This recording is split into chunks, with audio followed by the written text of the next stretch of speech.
Le libre arbitre existe-t-il vraiment? Le bouddhisme soutient que tout ce qui arrive à la suite de certaines conditions et est la conséquence d'une cause nécessaire. La cause nécessaire est ensemble d'éléments qui rendent possible l'apparition d'une conséquence. La cause est la graine initiale.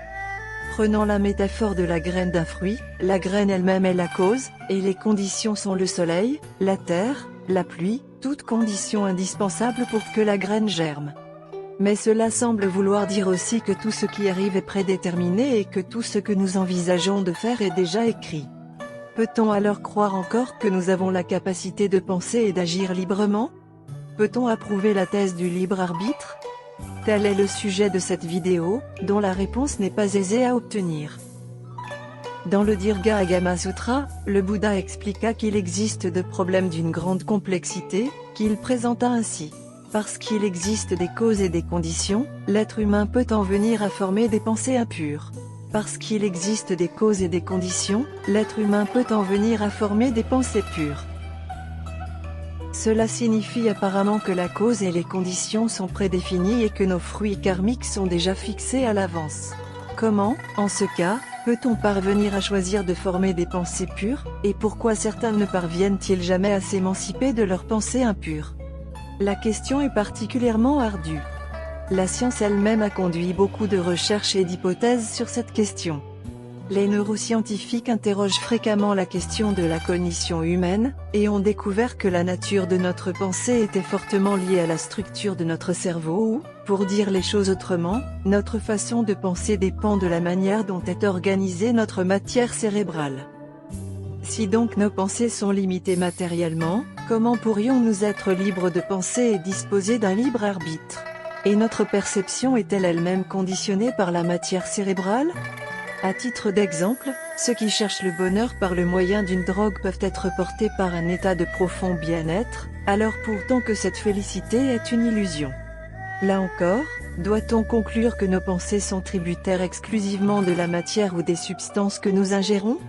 Si nous admettons cette hypothèse, force nous est de déduire que la conscience mentale est influencée nécessairement par la matière, ce qui revient à dire qu'elle est, en dernière analyse, une illusion elle-même. Examinons cette hypothèse que valident les neurosciences. On peut lire dans le numéro 464 du World Review, que ces dernières années les neuroscientifiques ont découvert que le libre arbitre est une illusion. En effet, notre cerveau s'active 500 millisecondes avant que nous prenions une décision, y compris la plus petite pensée, ou le geste le plus anodin. 200 millisecondes avant cette même décision, notre mental la pense, la commande. Cela démontre que le comportement humain dépend étroitement de notre cerveau. En d'autres termes, l'exécution d'un geste ordinaire est une opération de notre cerveau, notre geste a donc été pensé bien après l'activation initiale du cerveau. Nous pouvons alors aisément conclure que l'acte de décider a été déterminé par la structure cérébrale de celui qui l'a réalisé. C'est pourquoi les neurosciences sont convaincues que le libre arbitre n'existe pas, attendu que notre comportement mental est assujetti au cerveau, c'est-à-dire à la matière. Quel point de vue nous propose le bouddhisme sur ce problème? Le bouddhisme rattache le cerveau à l'agrégat de la forme, c'est-à-dire, en somme, qu'il est de l'ordre de la matière. Cependant, le bouddhisme, s'il reconnaît la matière, reconnaît également 4 autres agrégats, les sentiments, la faculté de comprendre, le processus, de toute chose obéissant à un fonctionnement interne, et les 7 premières consciences, les 5 sens, la conscience mentale et mana, l'ego. Ces 5 agrégats travaillent en coopération, mais aucun n'est durable dans son expression. C'est pourquoi le bouddhisme affirme que ne s'y trouve aucune conscience de soi. Partant, nous pouvons dire que les neurosciences ont abouti à des conclusions plus ou moins similaires à celles du bouddhisme. Pourtant, comment la structure du cerveau peut-elle être définie à l'avance?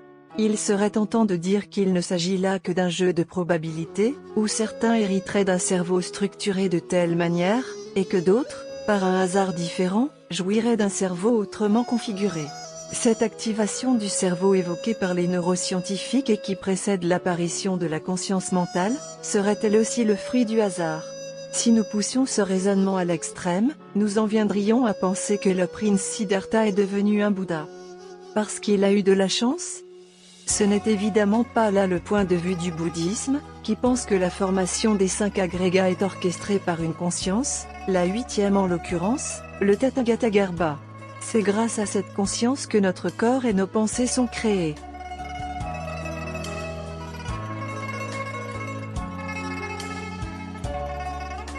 La science ne comprend pas encore pourquoi le cerveau s'active avant que nous prenions la plus petite décision et que la conscience mentale même reste à ce moment-là inactive. Cette activation du cerveau est produite par la 7e conscience, Mana. Mana est notre faculté de prendre des décisions, qui permet à la conscience mentale de s'activer et, enfin, de réaliser une action, de prendre effectivement la décision. Cela sous-entend qu'il existe derrière tout cela un vrai moi, et qu'en dehors de lui tout est impermanent, et donc sujet à la souffrance. Il existe indéniablement un vrai moi, un Tathagatagarbha grâce auquel le monde lui-même est né en tant que conséquence logique de karma antérieur. Il est, certes, difficilement accessible à la compréhension, mais c'est par lui en tout cas qu'existe notre libre arbitre. Dans le Sarwi Sutra, le Bouddha expliqua que la forme physique n'est pas toujours source de souffrance. Nous pouvons aimer quelque chose et nous y attacher, éprouver même l'envie d'en disposer, de la posséder, en sorte qu'il devienne ensuite difficile pour nous de nous en libérer. Ce sont ces attachements qui sont la source de nos pensées impures et de notre souffrance. Il en va de même pour cet agrégat de la forme que pour les 4 autres agrégats. C'est pourquoi le Sarwi Sutra explique qu'il existe des causes et des conditions qui peuvent nous conduire à former des pensées impures. De même, le Bouddha affirma que la forme physique n'est pas toujours source de joie, mais qu'elle peut l'être. Nous pouvons ainsi nous détacher d'un objet auquel tous tenions jadis et éviter ainsi de souffrir. De même, les autres agrégats peuvent être source de joie, mais ne le sont pas toujours. C'est pourquoi le Sarwi Sutra affirme qu'il existe des causes et des conditions qui conduisent à former des pensées pures. En tous les cas, quand nous sommes heureux, nous nous attachons à notre bonheur au point de vouloir le préserver indéfiniment, et c'est à cause d'attachements de ce genre que nous nous voyons contraints de nous réincarner. C'est parce que nous nous attachons aux 5 agrégats que notre vrai moi les fait apparaître d'une vie à l'autre. Les 5 agrégats ne sont source ni de bonheur ni de souffrance, mais ils accompagnent le bonheur et la souffrance. Supposons que nous souhaitions acquérir un corps physique idéal, mais qu'au lieu de cela nous tombions malades, ou que souhaitions être auprès des nôtres tout en craignant d'en être séparés par la mort. Dans ces 2 cas de figure, nous dirons que le bonheur porte avec lui une souffrance. Nous pouvons donc prendre la décision de nous attacher ou de ne pas nous attacher à quelque chose, c'est-à-dire de choisir ce qui est juste ou ce qui est injuste. Mais, quoi qu'il en soit, nos décisions reposent d'abord sur nos perceptions et sur les possibilités que nous avons d'agir, sachant au demeurant que nos perceptions et notre faculté de réflexion sont amoindries après notre mort.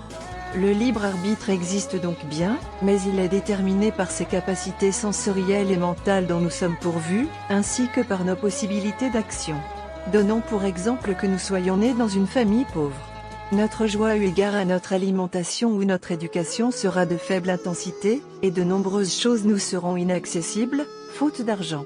Il en va de même pour les animaux, que limitent les circonstances extérieures et leurs propres facultés, qui ne sont pas aussi développées que chez un être humain.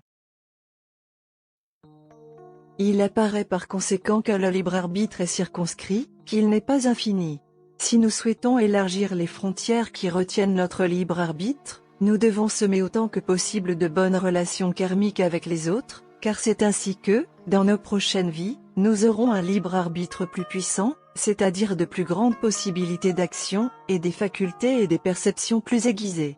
Dans la vie présente cependant, il est très probable que nous restions, d'une manière générale, limités par les mêmes conditions qui nous ont vu naître. Nous pouvons cependant formuler un souhait supérieur, tel par exemple que celui de devenir un Bouddha, qui nous aidera à élargir nos perceptions, nos facultés et le champ de nos possibilités d'action.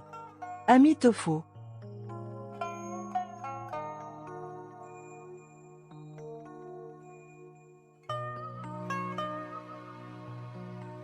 Association du vrai cœur.